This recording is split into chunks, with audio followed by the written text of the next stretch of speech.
São boca, esôfago, estômago, intestino delgado, intestino grosso e as glândulas associadas que são glândulas salivais, fígado e pâncreas. O sistema digestório, como o nome indica, é o conjunto de órgãos que realiza a digestão dos alimentos. Ele é, assim, responsável pela ingestão de alimentos sólidos e líquidos, mastigação, transformação química e absorção de substâncias nutritivas, e ainda pela eliminação dos resíduos. Essas funções são desempenhadas dentro de um conjunto tubular, que no seu eixo é constituído em quase toda a sua totalidade de parede quadriestratificada, no qual cada estrato tem papel especial que contribui para a função geral da digestão. Para que esta se realize em sua plenitude, é necessário que haja motilidade e trânsito direcionado, para o qual existe a túnica muscular.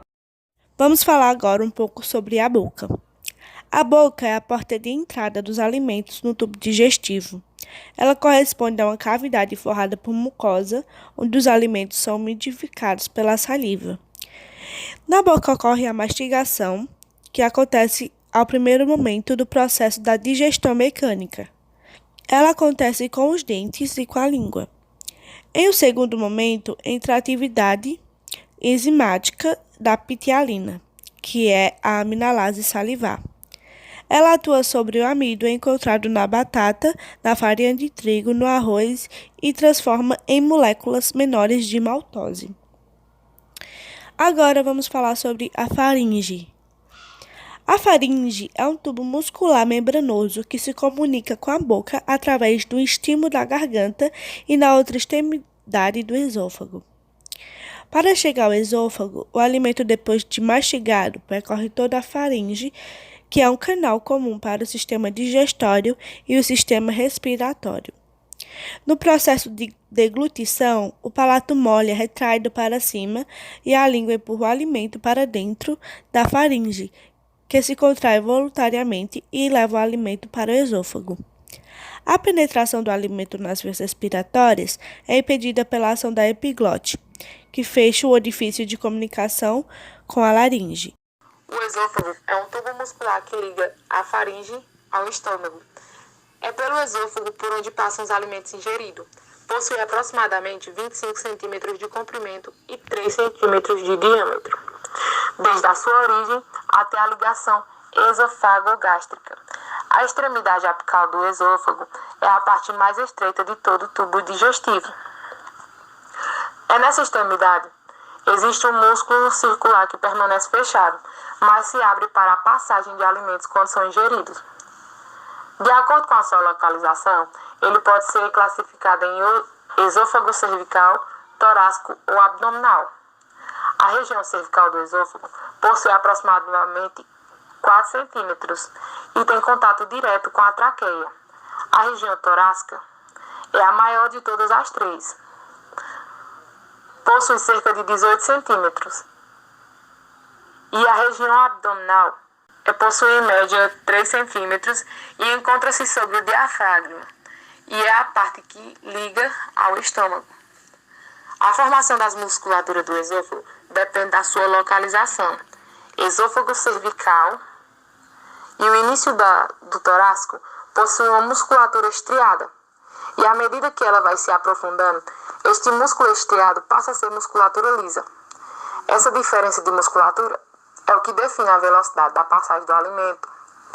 Uma vez dentro do esôfago, o alimento ele será impulsionado por meio de movimentos peristálticos, que são os movimentos involuntários. O esôfago possui 3 camadas: mucosa, que apresenta tecido conjuntivo, vasos sanguíneos e glândulas mucosas. Existe também a submucosa, que contém pequenas glândulas que lançam secreções em direção ao esôfago, secreções que atuam contra agentes infecciosos do meio externo. E existe também a muscular, que é composta em sua maioria por músculo estriado esquelético, e somente na sua parte inferior possui o músculo liso. E algumas doenças podem ser muito comuns no esôfago, como por exemplo, pirose, que é a queimação, que dá a sensação de queimadura do estômago, que pode chegar até ao pescoço. Geralmente está relacionada a alimentos e a posição em que se está alimentando. Quando deitado, costuma piorar. E a maioria das vezes, essa queimação é causada pelo refluxo gastroesofágico. Refluxo de pequenas quantidades ocasionadas, sabor ácido na boca, geralmente ocorre após as refeições e geralmente ocorre quando as refeições são feitas em grandes quantidades. O estômago é um órgão do tubo digestivo. Ele é caracterizado por ser um segmento dilatado, situado na cavidade abdominal, abaixo do diafragma, vindo logo após o esôfago e anteriormente o duodeno. Esse órgão ele exerce funções endócrinas e exócrinas, digerindo os alimentos e secretando hormônios. Suas principais funções são adicionar o fluido ácido ao alimento ingerido, transformando o bolo alimentar no denominado quimo através da atividade muscular e através da enzima pepsina. Ele inicia também a digestão das proteínas. O estômago dos seres humanos possui um volume de aproximadamente 50 ml, isso quando está vazio, podendo chegar até 4 litros da sua capacidade. O estômago ele é dividido em 4 regiões, sendo elas a cardia, o corpo, o fundo e o piloro. O intestino delgado é uma parte do tubo digestório médio, situado entre o estômago e o intestino grosso. O tamanho do intestino delgado é de aproximadamente 5 metros de comprimento. Função do intestino delgado. É no intestino delgado que ocorre a maior parte da digestão dos nutrientes, bem como sua absorção, ou seja, a assimilação das substâncias nutritivas. Anatomia do intestino delgado. Duodeno é a parte mais larga e mais extensa do intestino delgado. Nele são lançadas as secreções do fígado e do pâncreas. Nessa primeira porção do intestino delgado é realizada principalmente a digestão química, com a ação conjunta da bile, do suco pancreático e do suco entérico, ou intestinal, atuando sobre o quimo, suco alimentar, que vem do estômago.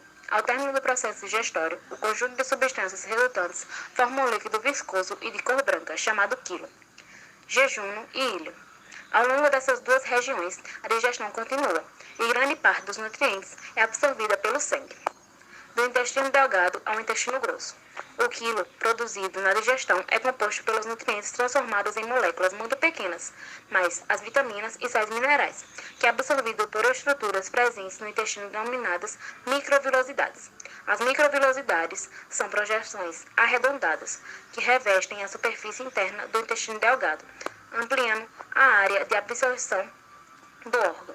Uma vez absorvidas, as moléculas nutrientes entram na circulação sanguínea e são conduzidas por todas as células do organismo.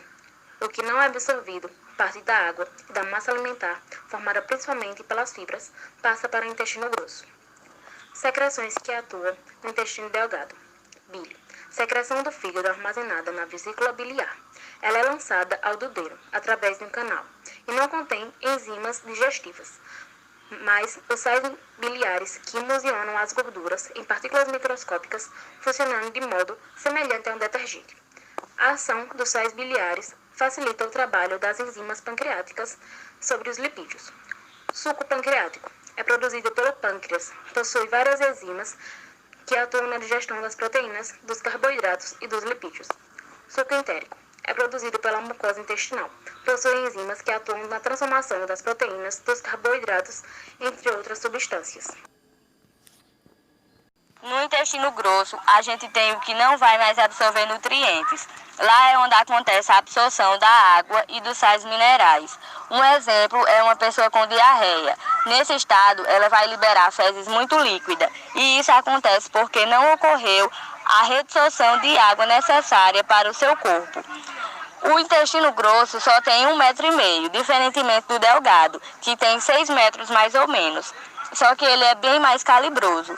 Algumas porções que precisam ser destacadas no intestino grosso é o seco, o colo, o reto e o canal anal, que é por onde por fim saem as fezes.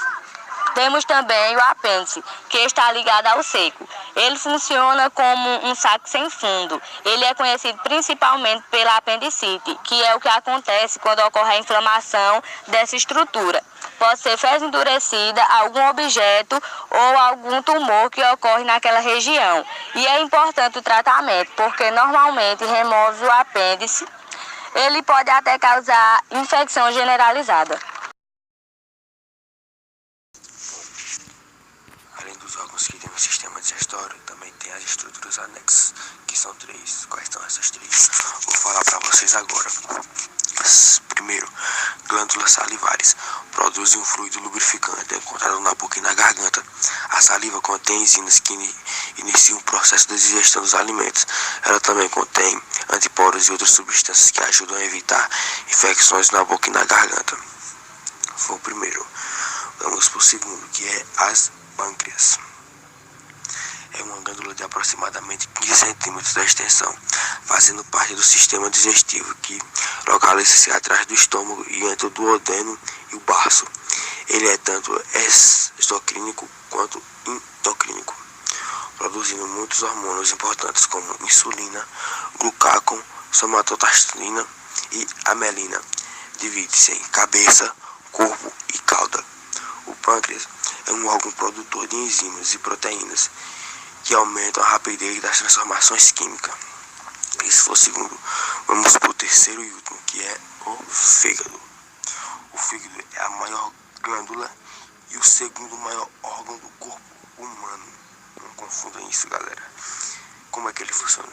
Ele funciona tanto como glândula exocrínica, liberando secreções no sistema de canais que se abrem numa superfície externa, como glândula endocrínica. Uma vez também libera substâncias no sangue ou nos vasos linfáticos. É isso, galerinha.